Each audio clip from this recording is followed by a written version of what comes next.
What is up, guys?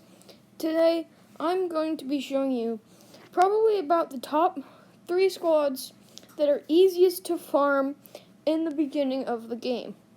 Ozan will be joining us for the third and final one, but I will be doing the first 2, and I will, in the end of the video, put a link to his channel, so make sure you stay tuned for that. The first squad is the Jedi squad with the Luminara lead. Luminara you can get from Galactic War Store, 2E Dark Side, and 3D Light Side, so pretty easily accessible. Then Ezra, where you can get a 2B Cantina battles, which show up, and he has good drop rates, so that's pretty good. Plus, doesn't require a lot of energy at all.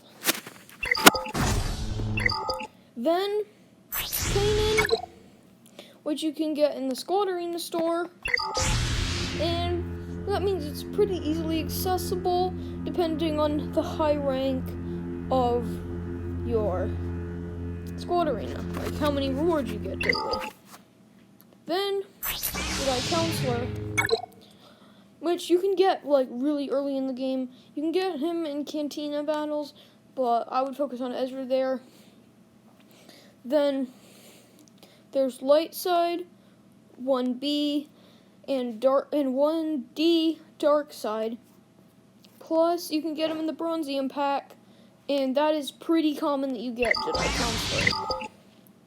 Then there's Ahsoka, in where you can get her in 4C Dark Side and Cantina Battle store, so she comes up a lot too.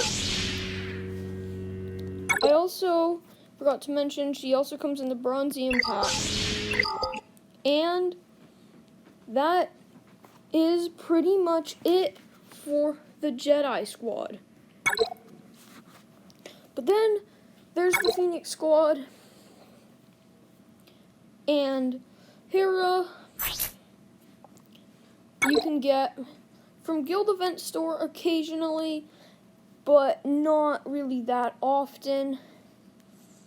So I wouldn't really work for her there, but I would work for Cantina Battle 1F. I would farm her a little bit before Ezra until the Ezra unlocks, then you should go for Ezra.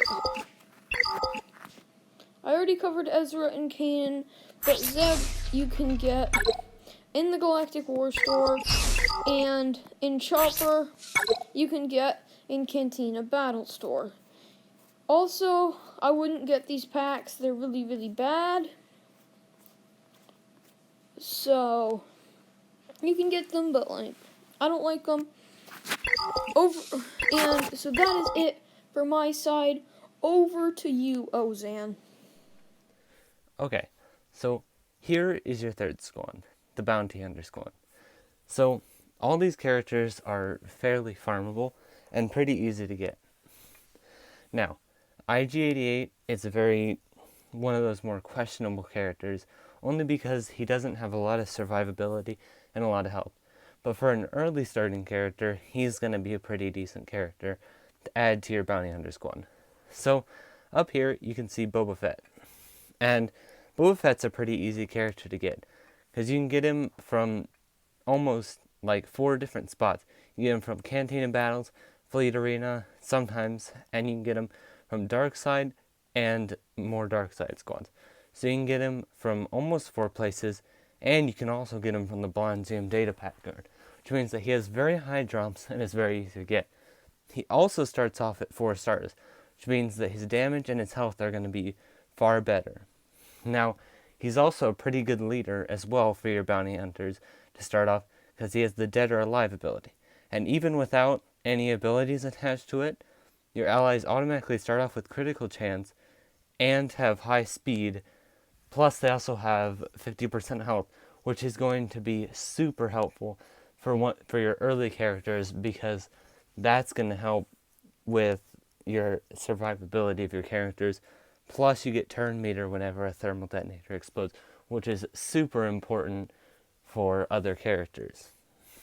Now, on to your second character, Cad Bane. Now, Cad Bane's a little harder to farm because you can only get him from the Galactic War store. So I would suggest that you get Cad Bane done a little bit later in the game, only because he's going to take a little bit longer, but he's still a great character to go for because he removes turn meter and it can't be evaded. So you're going to stun them, which is going to leave a lot of options open for your other characters to come in and attack. So your third character that you should get is Greedo. Greedo is a really great character because he can, first of all, multi-attack with his if at first you don't succeed infinitely. As long as you have high critical chance mods on him, or you have or as long as he scores critical hits, he has a high chance to continuously deal attacks and damage. So he's going to be super useful to your starting team. Plus, with your thermal detonators, every time that one goes off, your entire team is going to earn turn meter, plus Greedo is going to earn turn meter, which means that your team is constantly taking turns with the Boba Fett lead. And then your fourth character, IG-88. IG-88 is also farmable from the Squad Arena store, such as Greedo, but I would start with getting Greedo first. Just because IG-88 doesn't have a high chance of inflicted healing immunity, and he doesn't do quite as much damage. But he's still a pretty decent character to attack. And then you have Zam. Now, Zam Wessel's probably one of the harder ones to get, only because they don't have a high spawn chance, but when they do spawn, they spawn in the Fleet Arena, and the Fleet Arena is fairly easy to get your stuff from. Also a good character to add to your team because of the See What Sticks. They have a lot of thermal detonators that they're placing, continue to earn turn meter, as well as the rest of your team. Thanks, Ozan. Okay, so now you have a good idea of the first squads you should get. I think you'll be well set on your way to becoming a Star Wars Galaxy of Heroes champion. Have fun with that. See you guys in another video, and make sure to click the Iconically link to check out Ozan's channel. See ya.